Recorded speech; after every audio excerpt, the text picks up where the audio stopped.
2026-এর বিধানসভা নির্বাচনে উত্তরবঙ্গে বিজেপি ভালো ফলাফল করতে পারে, কেননা উত্তরবঙ্গের থেকে দক্ষিণবঙ্গের চিত্রটা হচ্ছে একটু আলাদা।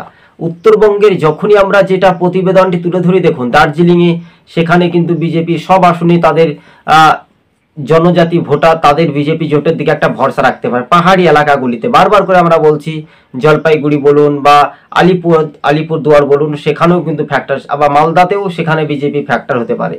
তবে 54টি আসনের মধ্যে যদি আমরা দেখি, তাহলে দার্জিলিংয়ে 4টি আসনে জয়লাভ হতে পারে ভারতীয় জনতা পার্টি, একেবারে স্পষ্ট সম্ভাব্যত যা সমীক্ষা বলছে। অর্থাৎ 40 থেকে 35টি আসনে জয়লাভ করতে পারে, কেননা উত্তরবঙ্গে বিজেপির একটা ভালো ফলাফল, 40টি আসন তাদের দখলে যেতে পারে।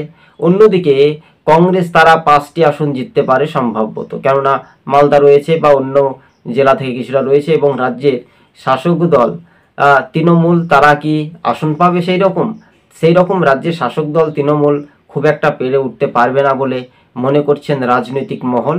তবে উত্তরবঙ্গে ভালো ফলাফল করতে পারে বিজেপি। মালদা জেলাতে কংগ্রেস কিছুটা ভালো করবে, আর বাকি জেলাতে হাবডুবাডুবডু। তাই তো আজকের যেহেতু পর্যালোচনা, সেখানে বিজেপি একদমভাবে, সেখানে বিজেপি ও কংগ্রেসের মধ্যে উত্তরবঙ্গে একটা লড়াইয়ের ইঙ্গিত আমরা দেখতে পাচ্ছি। সেখানে উত্তরবঙ্গে তৃণমূল না পাওয়ার মতোই চান্স। যদি আমরা দেখি, তাহলে উত্তরবঙ্গে তৃণমূল খুব জোর হলে 2টি আসন পেতে পারে সম্ভবত। কংগ্রেস তারা পেতে পারে 4 থেকে 5টি আসন সম্ভবত।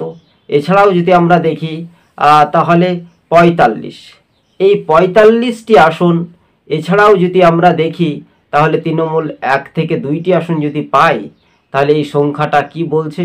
যদি আমরা দেখি 44টি আসন পাচ্ছে ভারতীয় জনতা পার্টি এবং 5টি আসন পাচ্ছে কংগ্রেস সম্ভবত, অন্যদিকে 4টি আসন পেতে পারে রাজ্যের শাসক দল তৃণমূল। তাহলে পরিসংখ্যানটা এটাই বলছে,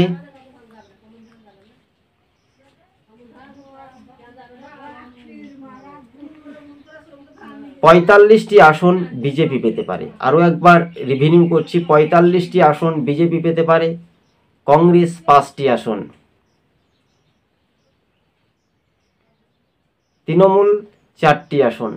উত্তরবঙ্গে ফলাফলটা এটাই স্বাভাবিকভাবে দেখা যেতে পারে। ধন্যবাদ।